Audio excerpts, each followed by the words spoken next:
la Iglesia es una de las instituciones fundamentales en la resistencia de cara a evitar que cualquier ejercicio de ingeniería social pues trate de oprimir la libertad de las personas y de las comunidades. De ahí que resulte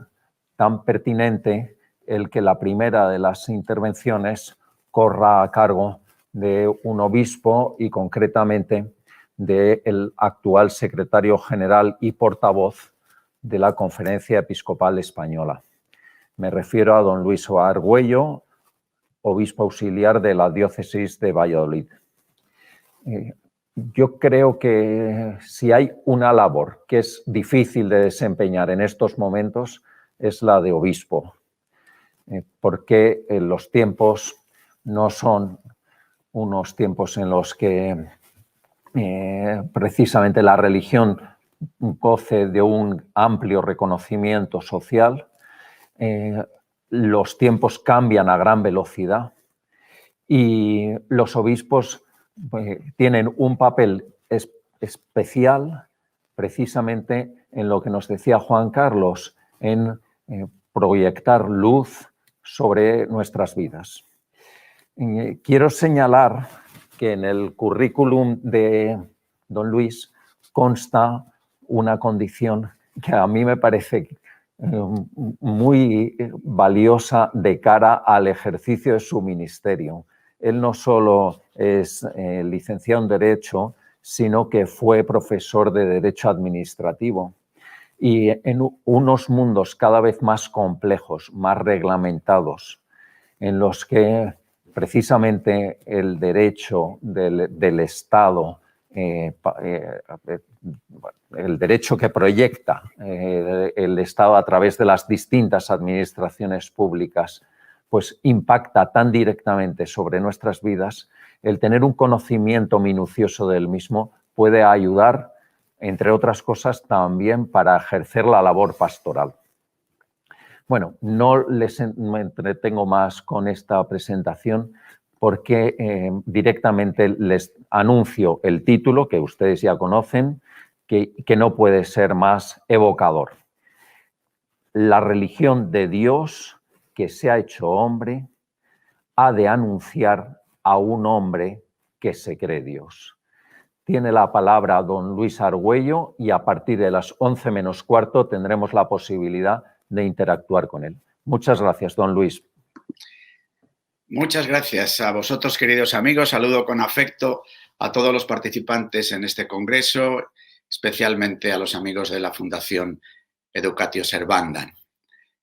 Sí que espero que a las 11 menos cuarto, y si no es así, pido al moderador que me ayude para que podamos tener un breve tiempo, al menos de coloquio, de escuchar las preguntas. Sí, como ya decía San Pablo VI al final del concilio, la Iglesia vive este enorme desafío: anunciar el evangelio del Dios que se ha hecho hombre a un hombre que se cree Dios. Podríamos decir, más bien, a un hombre al que hoy quieren hacerle creer que es Dios. Otros que verdaderamente sí que tienen esa pretensión y el poder para quizás de una manera muy ilusa pensar que son dioses. Y seducir a los hombres con esta propuesta, que es una vieja propuesta. Recordemos que ya en el libro del Génesis, la serpiente les dijo a aquellos nuestros padres, nuestros primeros padres: seréis como dioses. Y desde ahí, en diversas fases de la vida, de la historia de los hombres, pues esta tentación que la experimentamos en el corazón, pero a veces rebrota de una forma singular en la historia. Son muchos los asuntos que aparecen en la plaza pública hoy en relación con la vida, la sexualidad, las relaciones personales y sociales, la familia, la educación, la sanidad, la ecología, las migraciones, la pobreza, la ecología. Suelen ser abordadas aisladamente y con criterios muchas veces contradictorios. Así, se defienden solidaridades sociales al mismo tiempo que se promueven rabiosas insolidaridades interpersonales. y viceversa, podríamos decir también. Entre unas y otras contradicciones emerge una propuesta, ahora llaman de nuevo inicio. Con la pandemia, la propuesta de alguna forma de lo que sociológica y periodísticamente a veces hemos llamado un nuevo orden. En tiempos de pandemia, hay que decir que ya antes de tiempos de pandemia, en la previsión de la cuarta llamada revolución industrial, ya empezaba a hablarse de nuevo inicio, pero ahora de una forma muy subrayada. Está justificada con buenas intenciones, extraídas de cada rincón de los ambientes y sectores de la vida humana aparentemente aislados. Pero el nuevo orden, el nuevo inicio, tiene un objetivo central para poderse desarrollar de una manera plena, que es la construcción de un hombre nuevo, de un nuevo hombre que le haga factible el poder de este mundo, ya revestido de falso humanismo, ya superando el humanismo por considerar que es algo del pasado, quiere una mutación de la conciencia que haga posible la paz que todo imperio quiere imponer. La búsqueda del hombre por alcanzar la plenitud exige la senda de la libertad autónoma. Si el hombre es el centro, Dios no puede ocupar ese lugar. Si queremos además que en el centro, además del hombre, estén especies animales y abrir la puerta a las máquinas, aparece un conflicto nuevo, ¿no? Porque el antropocentrismo y la consiguiente pretensión de construir una suerte de paraíso en la tierra encuentra primero la dificultad de qué hacer con Dios, pero luego, y lo tenemos ahora muy delante, de qué hacer con la propia condición humana. Sin embargo, a pesar de tantos intentos de querer construir paraísos en la tierra, los infiernos reaparecen y se refuerzan y aparece una posibilidad trágica a la que me acabo de hacer referencia, esta abolición de lo humano. Este deseo de poner al hombre en el centro aparece recogido, ahora recordado, en una carta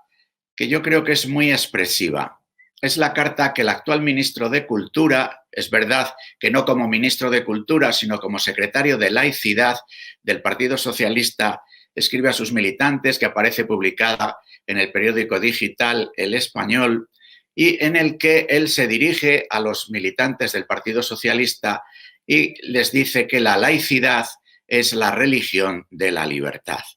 Y va expresando a lo largo de esa carta cómo esa religión de la libertad tiene un corazón, ¿no? El ser humano en el centro del mundo. El ser humano, cuando se le coloca en el centro del mundo, se ayuda a centrar el mundo entero. Un antropocentrismo, escribe el autor de la carta, que empieza a defenderse ya a partir del siglo XV, del siglo XVI, y que forma parte esencial de los fundamentos filosóficos de la laicidad. La laicidad, dice él, representa la negación de todo imperialismo moral y cultural, también del machismo y de cualquier forma de dominación o de abuso, incluido el de origen patriarcal. Y nos plantea cómo esa religión llamada de la libertad,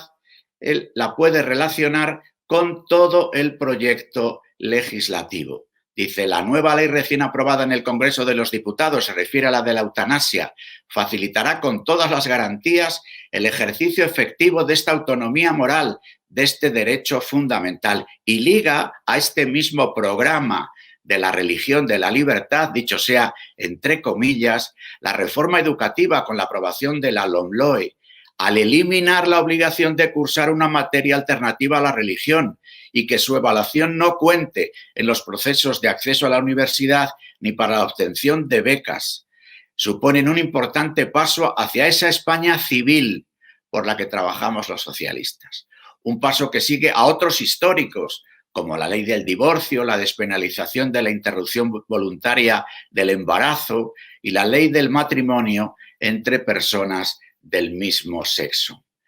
Como veis, este mismo texto nos hace caer en la cuenta de que hay una propuesta que nace de una comprensión filosófica que nace de una mirada sobre la realidad y sobre el mundo y que se va desplegando en diversos asuntos en los que el programa legislativo recientemente vivido y al que hacía Juan Carlos referencia en su introducción, aparece también para ayudarnos a caer en la cuenta de cómo los asuntos están relacionados y cómo muchas veces desde las organizaciones sociales que de una u otra manera queremos salir al paso de este tipo de propuestas, si no caemos en la cuenta de que forman parte de una propuesta más general, de una visión de la persona, de un sentido de la historia, de una comprensión general del sentido de la vida, pues vamos respondiendo como un toro que es llevado por la muleta a un sitio u otro sin responder de una manera global a la propuesta que se nos hace. Por eso es tan importante caer en la cuenta de dónde estamos, de cuál es lo que estamos viviendo. Yo quiero centrarme en este rato de exposición fundamentalmente en lo que en el título aparece, ¿no? En lo que podríamos llamar la dimensión teológica, la dimensión espiritual de esta situación en la que nosotros vivimos. Porque la raíz de todo este proceso transformador de la sociedad, transformador de la misma comprensión de lo humano, es el empobrecimiento espiritual, la pérdida de sentido, en definitiva, el vivir sin Dios o como si Dios no existiera, que nos lleva a vivir en un nihilismo, nada y antes, nada y después, pero la característica de este nihilismo es que se vive como que no pasara nada, ¿no? Es lo que según un autor italiano sería un nihilismo sin drama. El olvido de Dios, la indiferencia religiosa, la despreocupación por las cuestiones fundamentales sobre el origen y el destino trascendente del ser humano influyen en el comportamiento moral y social de los individuos. Muchos autodenominados creyentes viven y organizan su existencia como si Dios no existiera. Ante la falta de significado de la vida solo queda el deber o la evasión. El deber impuesto desde fuera por las reglas de un sistema económico, por cada vez más protocolos para organizar la vida cotidiana, o el deber autoimpuesto por el afán de progreso personal, o la diversión para apartar la mirada de la nada y del vacío. Pero todo este proceso de transformación no ocurre solo de manera automática como consecuencia de transformaciones tecnológicas y económicas que son muy importantes y que tienen tanto que ver en lo que ocurre, sino que es impulsado por un intento deliberado de deconstrucción. Porque la ingeniería social, la construcción de un nuevo inicio, de un nuevo orden, la construcción de un nuevo sujeto en la vida social, pide antes el desmontaje, la deconstrucción de otras propuestas, en concreto de la cosmovisión cristiana. Pareciera que hay como un guión bien trazado, con calendario y finalidades, ¿no? Emerge como teledirigida una propuesta neopagana que pretende construir una sociedad nueva, para lo cual es preciso deconstruir. Así vemos un constructivismo antropológico para el cual es necesario deconstruir ahí donde el hombre se genera y donde el hombre es iniciado a la propia existencia, que es la propia comprensión de la familia. Es preciso también deconstruir la historia desde las propuestas de la mirada que se hacen sobre la historia. Y en la propia educación, en la pedagogía, dominan, y a veces al hacer crítica de las leyes legislativas seguramente pasamos demasiado por alto esta realidad que está en España desde leyes educativas ya desde hace bastantes años, una propuesta constructivista que de una u otra forma lleva detrás, de manera implícita, aunque sea inconsciente, una necesidad de deconstrucción. Ya lo recuerda todo esto el Papa Francisco en el número 13 de su última carta encíclica Fratelli Tutti. La libertad humana pretende construirlo todo desde cero. Todo ello ocurre de manera indolora, pues la cultura de masas basada en emociones y sensaciones está logrando que este proceso de derribo se viva de manera casi indiferente, más aún como un logro de la libertad. La consecuencia de todo esto es que el seréis como dioses va avanzando y aparece una permanente propuesta de empoderamiento, digo esta palabra muy entre comillas, pues que es la que aparece en la jerga habitual, ¿no?, de la neolengua, que va surgiendo también al lado de todo este proceso. Hay un supuesto empoderamiento al servicio del poder, al servicio de aquel que seduce, que tienta, pero que si no te acomodas a la propuesta de seducción siguiendo la vieja estrategia del tentador, si no hay seducción, hay entonces persecución. Así, entre la seducción y la persecución nos movemos en nuestra vida ordinaria, social, en el seno de la vida familiar, de las relaciones, de las empresas, de los ámbitos sociales, vecinales, económicos, políticos, en el que nos desenvolvemos cada uno. Propuestas de empoderamiento, de autonomía, de derecho a decidir, de autodeterminación, en tantos y tantos factores de la existencia que son regalados de manera aislada a individuos, a diversidades o a identidades, pero que en el fondo responden a una estrategia al servicio de un poder más grande. Por eso quizás el corazón de la propuesta que nosotros estaríamos llamados a vivir, el mensaje central que hemos de comunicar hoy seguramente es que Dios existe, que Dios vive, porque afirmar que Dios existe y que es bueno creer en Él, que nos ha manifestado su rostro, que su presencia nos ayuda a comprender mejor la realidad, porque forma parte de la realidad, porque es su sostén, porque es su aliento, que la presencia de este nuestro Dios encarnado que se manifiesta en la historia nos ayuda a comprenderla mejor y a colaborar en los pasos adelante de la propia vida histórica de los pueblos. De alguna forma podríamos decir con Álvaro Metol Ferrer, un filósofo uruguayo, amigo del Papa Francisco, de Jorge Mario Bergoglio, cuando era arzobispo de Buenos Aires y colaborador con él, por ejemplo, en la preparación del encuentro de Aparecida, que nuestro enemigo, dice Álvaro Metol Ferrer, enemigo puesto entre comillas, que aquel adversario o que en el combate espiritual que estamos llamados a vivir y que puede hacerse en medio de la plaza pública, lo que hoy se denomina desde unos otros lugares, hay que reconocer que desde pretensiones diferentes, combate cultural, es el ateísmo y sus formas. Podríamos decir que en el tiempo moderno se ha formulado por primera vez en la historia una propuesta atea, incluso con pretensiones de ser un ateísmo científico. Esta propuesta ha logrado ser, sobre todo en nuestras sociedades occidentales, sociedades marcadas por la fe, incluso por la fe cristiana, ha llegado a ser cultura de masas. Incluso en el interior de las iglesias hemos aceptado vivir como si Dios no existiera. Hemos encerrado de alguna forma a Dios en algún armario.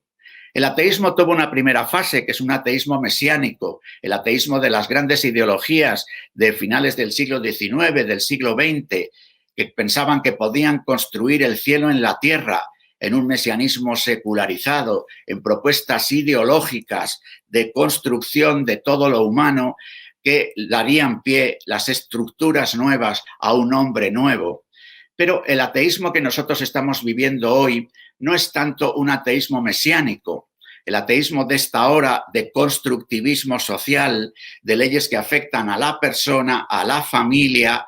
a la economía con su paradigma tecnocrático, a las propuestas de consumo, a las propuestas educativas, es lo que también Metol Ferrer habla de un ateísmo libertino. Esta expresión ateísmo libertino es una vieja expresión, es ya del principio, podríamos decir, del tiempo moderno. Luego desaparece, aparece con fuerza el ateísmo mesiánico, fundamentalmente movido por las pretensiones marxistas y también por el régimen nacionalsocialista en Alemania. Pero hoy nos encontramos con este ateísmo libertino, un ateísmo hedonista que hace una propuesta de placer, de fiesta, de vida autónoma, autodeterminada, para poder lograr la la felicidad, ¿no? Es un ateísmo libertino y hedonista que, junto con unos complementos de alma neonósticos, se ha transformado en vigencia cultural dominante y que tiene una pretensión de proyección y difusión globales. Se ha convertido como en la atmósfera del tiempo en el que vivimos, en el reino del yo pienso, yo opino, yo creo, yo decido, yo me autodetermino por encima de la realidad misma. Es tiempo de parámetros morales construidos a imagen y semejanza de uno mismo. Es la época de la llamada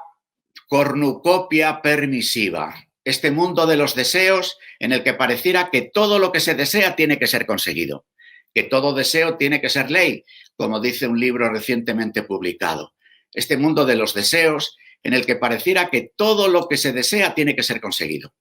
y que todo deseo ha de transformarse además en un derecho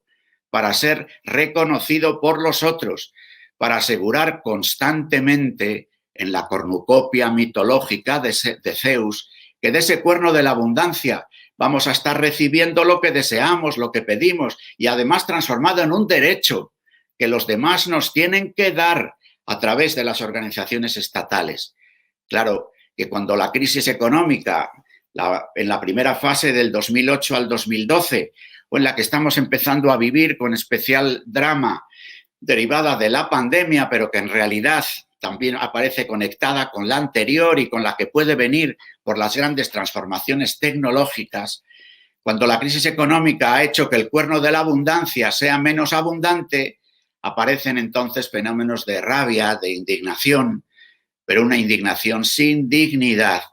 Aparecen gritos y desfondamiento, pero al mismo tiempo se quiere renovar la propuesta tratando de ofrecer, seguramente para poder adormecer la propuesta de rebeldía ante las dificultades sociales y económicas, más y más de estos supuestos deseos que ayudan en un ejercicio de autonomía a encontrar determinadas formas de placer autorreferencial. Esta propuesta de ateísmo libertino que tiene tantas y tantas expresiones, ¿no? Y que van acompañando seguramente, aun sin saberlo, aun sin ser plenamente conscientes, muchas de las hondas motivaciones de los programas legislativos en los que últimamente estamos haciendo referencia. El ateísmo libertino es intrínsecamente relativista, porque cada sujeto humano ha de ser Dios de sí mismo, lo que termina de alguna forma extendiendo una especie de guerra de todos contra todos, a veces empezando por el propio hogar, en las violencias que atraviesan los muros, los espacios. El ateísmo libertino además genera sujetos, individuos, que no personas, porque la propia comprensión de la persona se reduce a individuo con una gran dificultad para poder aceptar los sacrificios. Y luego, oh paradoja, la crisis del cuerno de la abundancia nos pide sacrificios con los que no contábamos, o el aparecer situados en el juego de la vida con las reglas cada vez más férreas de la fase actual del capitalismo en el que vivimos, nos pide sacrificios con los que no contábamos. Porque, amigos, muchas veces podemos pensar entre nosotros que no es fácil ser cristianos, pero no es tampoco fácil vivir sin Dios. Más aún, ser cristianos nos permite contar con la gracia y con una compañía de amigos, como los que hoy, aunque sea de manera virtual, nos estamos congregando en este congreso.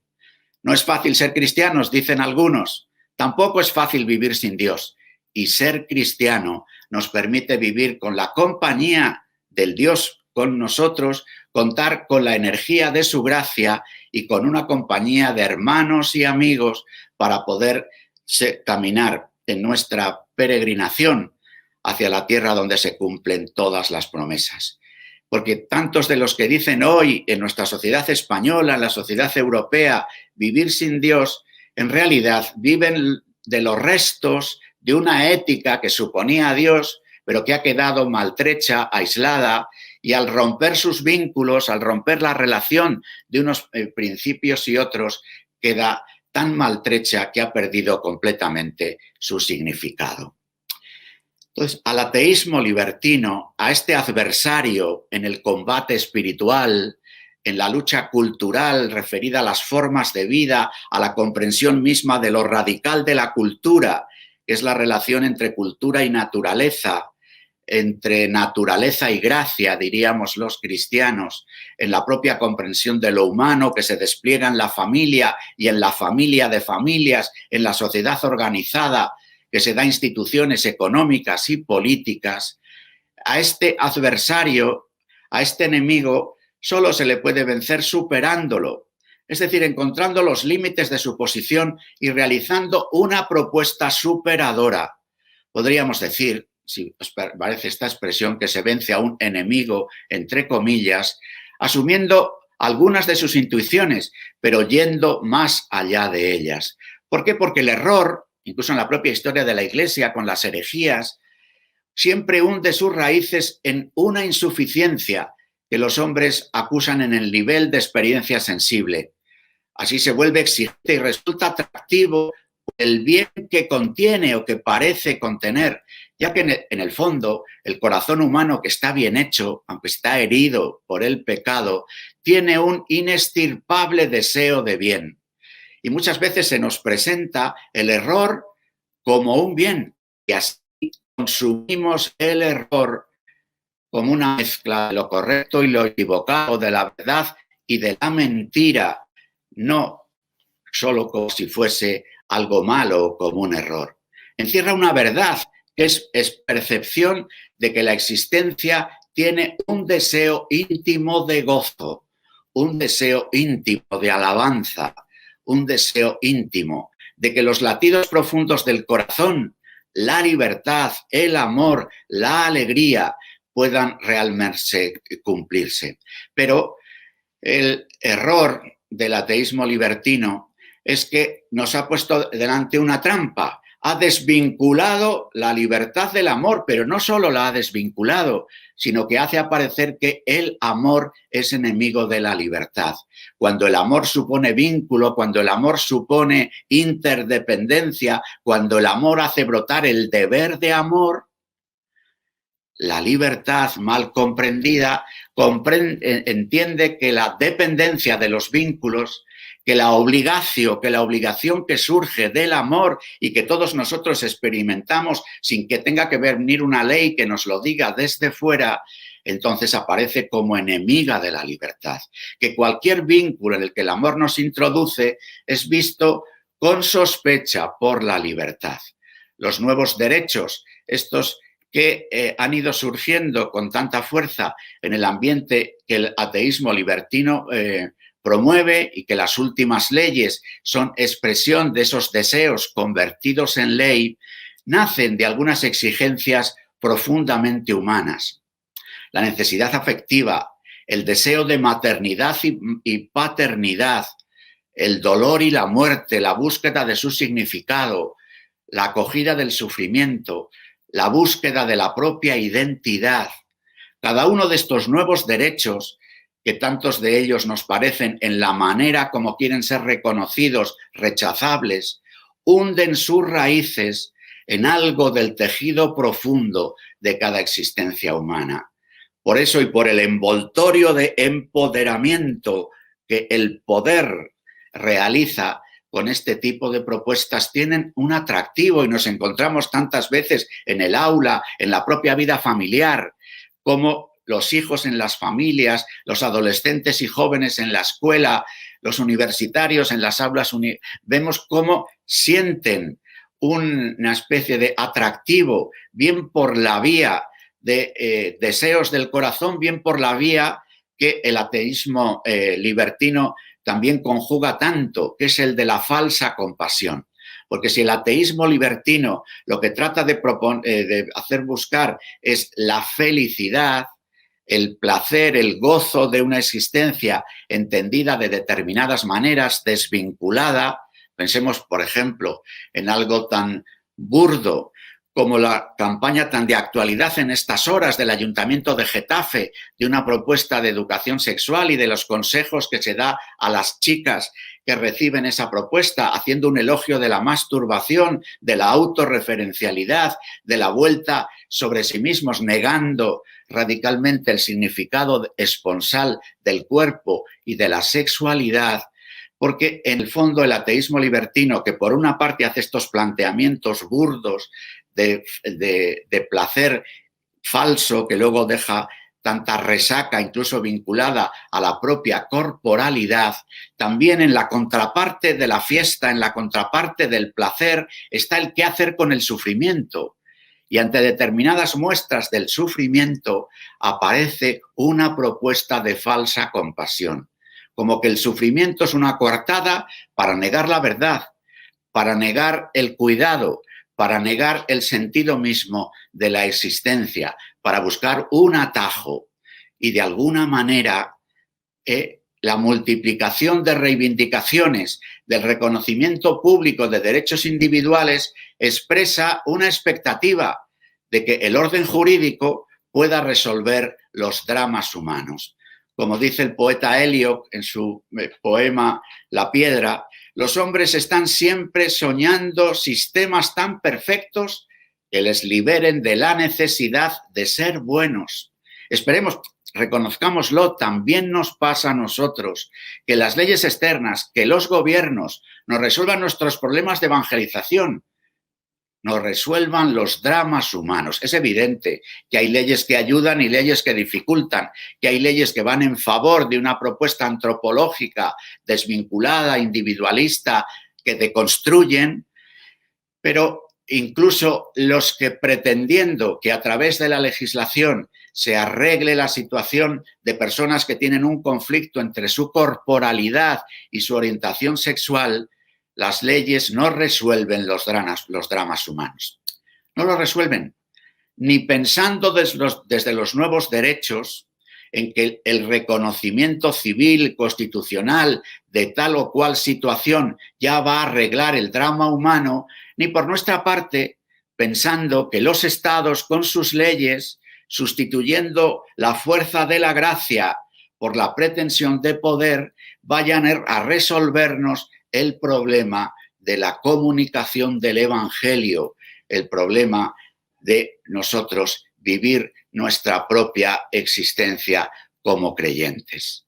Y sin embargo, nosotros, amigos, tenemos un anuncio bueno que hacer, que los vínculos no disminuyen la libertad, que el amor ensancha la libertad, que cuando se produce un desposorio entre la libertad y el amor, misteriosamente surge la alegría, sin buscarla, porque la cornucopia de los deseos está pensada para la felicidad, una felicidad que se consigue si satisfago el deseo, si consigo lo que me gusta, lo que quiero, y además me lo ofrecen en el variopinto mercado de la vida. La felicidad es un movimiento de fuera hacia adentro, mientras que la alegría es un movimiento inverso, desde dentro hacia afuera. Cuando uno entrega la vida, cuando uno descifra la libertad como vida que se ofrece, que se entrega como amor, misteriosamente encuentra la alegría. La felicidad es incompatible con las lágrimas y con los golpes. Sin embargo, la alegría se puede producir aunque haya lágrimas en los ojos y aunque haya heridas en las manos. La religión del Dios que se ha hecho hombre ha de anunciarse a un hombre que se cree Dios. Y Dios se hizo familia, se hizo hombre, entró en una familia. Dios es familia, una comunión de personas que crea además al hombre y la mujer a su imagen y semejanza. Porque la transformación de la familia es consecuencia y causa de la aceleración del cambio y su repercusión en la transmisión de la fe. La crisis familiar está muy vinculada a la evolución del capitalismo industrial y posindustrial y a la creciente secularización, y se apoyan a la una a la otra. La familia sufre las consecuencias de la secularización, pero al mismo tiempo la secularización crece porque la familia ha dejado de transmitir la fe con normalidad. Por otra parte, el estado del bienestar cuyos pilares son la educación, la sanidad, los servicios sociales, las pensiones. Colabora inicialmente en tareas asumidas por la familia para lograr un desarrollo mayor de todas estas tareas, pero progresivamente casi va sustituyendo a la propia familia, va sustituyendo de alguna manera al papel del padre, como dicen algunos estudiosos. El trabajo del padre y la madre, a veces en diversos municipios, las nuevas formas familiares, la caída drástica del número de hijos, el significado del fin de semana, la creciente pérdida del domingo como día del descanso laboral y como día del Señor y de la Iglesia, van debilitando a la familia y disminuyendo de manera extraordinaria sus posibilidades de transmitir la fe y de educar en la vida cristiana. Este proyecto afamiliar o desfamiliarizador de la vida en sociedad convergen. El nuevo capitalismo neoliberal global redefine a la familia como contrato libre y temporal entre individuos. El giro individualista del estado del bienestar dirigido a liberar a los individuos de las dependencias que generan los otros, y el progresismo cultural que pretende la destrucción de vínculos familiares y comunitarios elementales desde el empoderamiento, dice la jerga, de individuos y colectivos identitarios diversos. Hay aquí una alianza entre lo que pudiéramos llamar las necesidades o pretensiones del paradigma tecnocrático del capitalismo neoliberal global y del progresismo cultural, en cierto modo heredero de eso que podríamos llamar marxismo cultural, pero con elementos muy nuevos y que tienen más influencia de la capacidad de generar cultura que tienen las grandes organizaciones tecnológicas, sobre todo las que tienen presencia en el mundo digital, más que al servicio del marxismo cultural, al servicio del capitalismo global. Por eso, la comunicación del Evangelio que ha de hacerse a través de una práctica intelectualmente preparada, a través de un testimonio fuerte de vida, pide una propuesta antropológica, una comprensión de la antropología adecuada que le gustaba decir a San Juan Pablo II, vinculada a la experiencia humana elemental, que se despliega en una comprensión de la persona, en una comprensión de la familia y de la sociedad. Esto es lo que nosotros llamamos doctrina social de la Iglesia. No solo como un conjunto de textos que están en una estantería, sino como una práctica iluminada que estamos llamados a encarnar y a vivir, teniendo en cuenta que este combate cultural que tiene un corazón en la antropología y en la comprensión de la familia, es imposible desplegarle si al mismo tiempo no somos críticos con el sistema económico dominante. No aceptamos sin más que la propuesta del sistema económico es la que es, que tiene sus reglas del juego, que es autónomo y que luego lo social de alguna forma tiene que compensar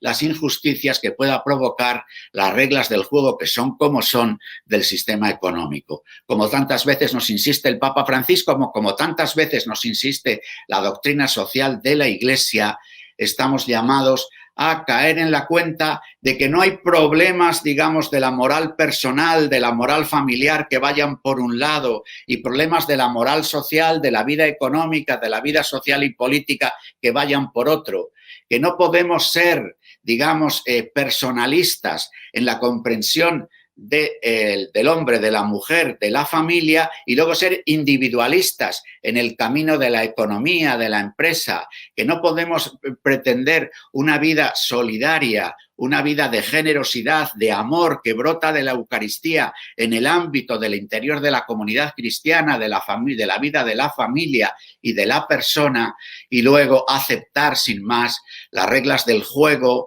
de la competencia desmedida en la vida económica. Por tanto, este testimonio del Dios que se ha hecho carne, estamos llamados a darle en la comprensión de la persona, en el testimonio de familias abiertas a la vida y en una manera de comprender nuestra propuesta de sociedad y de tierra en el mundo global, en el mundo de la economía. Termino, para no pasarme del menos cuarto, con una cita de Joseph Ratzinger, justamente unos días antes de ser elegido papa.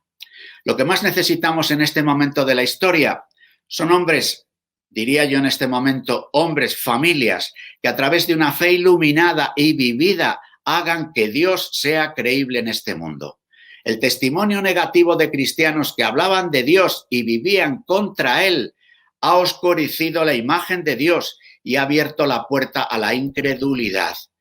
Necesitamos familias, hombres y mujeres que tengan la mirada fija en Dios, aprendiendo ahí la verdadera humanidad. Porque la religión del Dios que se ha hecho hombre, que se ha hecho familia, ha de anunciarse a un hombre que se cree Dios, pero que sin embargo en lo secreto de su corazón experimenta un día y otro que tiene la necesidad de la gracia del Señor, aunque no sepa nombrarla, de la compañía de amigos que puedan dar plenitud a los deseos profundos del corazón. Don Luis, muchísimas gracias por su intervención, que realmente ha sido muy consistente, muy clara y muy valiente y muy comprensiva. Y si le parece, le voy a ir comentando algunas de las preguntas que nos han ido llegando a través del chat. En primer lugar, querría preguntarle, usted en la última parte de su intervención ha hecho referencia al papel que tienen las familias, cómo es en las familias donde uno se forja como cristiano principalmente, pero también nos ha hecho ver que las familias pues, viven en unos contextos hostigados muchas veces por las leyes, por algunas de las leyes que se van, y en general por el ambiente de este ateísmo libertino que ha descrito tan minuciosamente. Mi pregunta es, para las familias que muchas veces nos sentimos desguarnecidas, aisladas, falta de un respaldo social, ¿qué podemos hacer para que podamos ser lo que Dios ha querido de nosotros desde el inicio de los tiempos? Es decir, forjadores de personas con fe. Sí, yo creo que es clave, de alguna forma, responder a lo que ya, por ejemplo, San Juan Pablo II planteaban Familiaris Consortio. No olvidemos que celebramos en este año los 40 años de ese texto, Familiaris Consortio. Estamos viviendo el año de la familia, también Amoris Laetitia. Yo creo que es importante que la familia sea lo que es, aquella familia que está constituida a partir del sacramento del matrimonio. El sacramento no es algo que se recibe y se guarda en un archivo, sino que es una vivencia para ser recreada. Pero yo creo que hoy es fundamental la experiencia de familia de familias. Es muy difícil poder vivir toda esta propuesta, toda esta pertenencia a la vida eclesial y a la transmisión de la propia fe y situarse en la vida social de una manera aislada. Es necesario ser familia de familias, porque la propia comprensión de la persona y de la familia es un despliegue permanente, es un despliegue de relacionalidad, porque somos comunión de personas y esa comunión tiene que hacerse acontecimiento en el encuentro dominical, en la Eucaristía y luego dando forma cotidiana en lo que puede ser ámbitos de encuentro, de formación, de testimonio y también de presencia pública. A la hora de las familias también representan lo que significa vivir la vocación laical en el mundo y por tanto lo que significa vivir la caridad política, lo que significan ensayos de nueva manera de producir y de consumir. Resumiendo, Vicente, familia de familias. Muchas gracias, don Luis. Le paso a comentar algunas de las preguntas que hemos recibido. ¿Cómo hacer que la gente se dé cuenta de ese nihilismo? Usted ha hablado de cómo el ateísmo libertino resulta muy insinuante, muy seductor, hasta el punto de que a veces nos envuelva inadvertidamente, viviendo como si Dios no existiera, aunque nos sintamos todavía cristianos. Por tanto, ¿cómo hacer que la gente, que nos demos cuenta que a veces nos estamos deslizando hacia el nihilismo?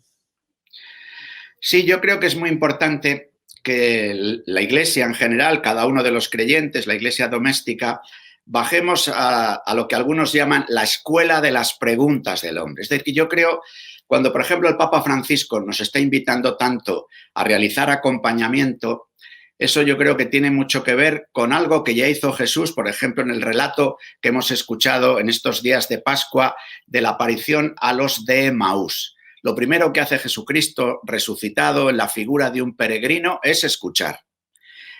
los latidos del corazón humano, porque es verdad que hay libertad, amor y alegría, pero también hay, porque el ateísmo libertino, las propuestas de constructivismo no pueden dar lo que prometen y por eso permanentemente rebrotan aburrimiento, nostalgia, desilusión, desánimo, no saber qué hacer con el sufrimiento, con la muerte. Pero eso no dicho solo en teoría, que puede aparecer en un libro, o dicho por mí ahora en esta reflexión, sino que es necesario escuchar, bajar a la escuela de las preguntas. Pero como sé que lo haces con cariño, no me importa. El hombre, y entonces, desde esa escucha,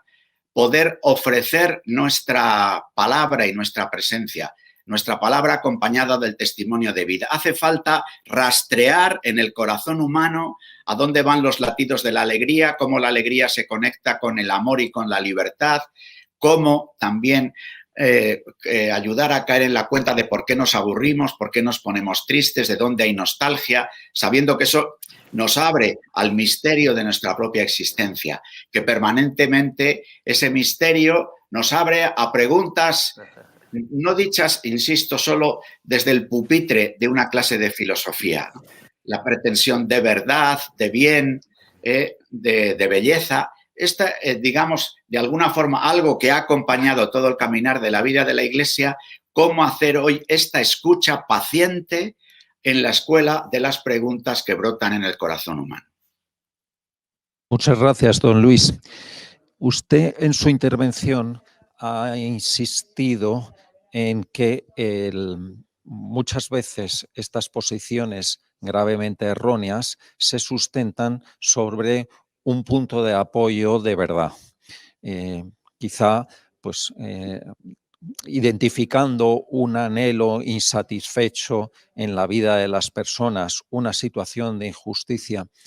Y, claro, eso hace que resulte a veces más difícil desarticular la propuesta que es errónea, pero que sin embargo se sustenta en un punto de verdad. Dicho esto, la pregunta es, ¿cuál debe ser la reacción de los católicos para contrarrestar ese nuevo orden único que por un lado es tan insidioso y tan insinuante? Bien, en la primera parte de la reflexión que has hecho, Vicente, yo diría que nosotros tenemos nuestra forma mentis, como la de todos nuestros contemporáneos, muy ahormada en un pensamiento dialéctico, de oposición de contrarios. Entonces, la misma expresión que yo he dicho, citando a Metol Ferré, de el enemigo, aunque he subrayado varias veces, que entre comillas, visto desde un pensamiento dialéctico, las posibilidades de encuentro son imposibles. En definitiva, es ver quién gana, con lo cual estaríamos en una lucha por el poder. El Papa Francisco, y a veces esta insistencia del Papa Francisco crea perplejidad en muchos católicos, influye en una cultura del encuentro, en un escuchar, acoger, y le vemos en muchos de sus viajes, en muchos de sus encuentros, en muchas de las personas a las que recibe o llama por teléfono, países que visita, encuentros que tiene, que sorprenden a muchos católicos diciendo, pero bueno, el Papa... Y sin embargo, yo creo que el Papa nos está dando un ejemplo de querer superar la dialéctica de los contrarios, poder escuchar lo que hay en otras personas, de los latidos permanentes de un corazón humano bien hecho y herido, para desde ahí buscar en la medida que sea posible este encuentro, o en todo caso poder hacer más comprensible la propia propuesta creyente en este ámbito de los encuentros. Luego, evidentemente, hay otro tipo de ámbito, que es el ámbito institucional, de la legislación, de las propuestas. Evidentemente, cuando se legisla, o se legisla de una manera o se legisla de otra, pero sí que también en el propio campo legislativo deberíamos, pienso yo, los católicos, si nuestra todo nuestro ADN, lo que marca todo lo que vivimos y hacemos es la Trinidad, tenemos que buscar una manera de dialogar que supere la dialéctica de los contrarios para buscar una propuesta, digamos, trinitaria, nuestra propia forma de dialogar, para que las diferencias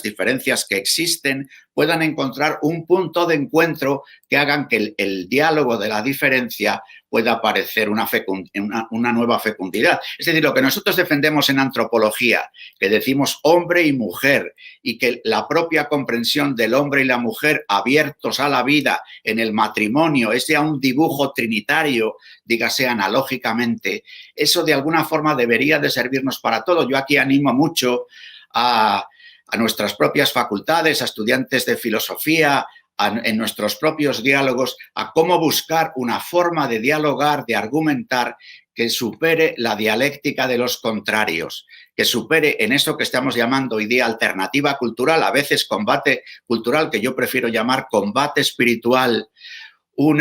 algo que está en la entraña misma de la propuesta de Jesucristo, que es la misericordia. Misericordia que pide verdad, y la verdad hay que proclamarla, que pide justicia y las injusticias tienen que ser reparadas, pero que ofrece siempre un ámbito de encuentro que llamamos perdón, misericordia, que a los humanos nos desborda, pero que en el Señor, en el corazón de Jesús que está detrás de mí, pues puede realizarse, ¿no? Verdad, justicia y perdón, superar la dialéctica de los contrarios, buscar una forma trinitaria también de dialogar y de argumentar.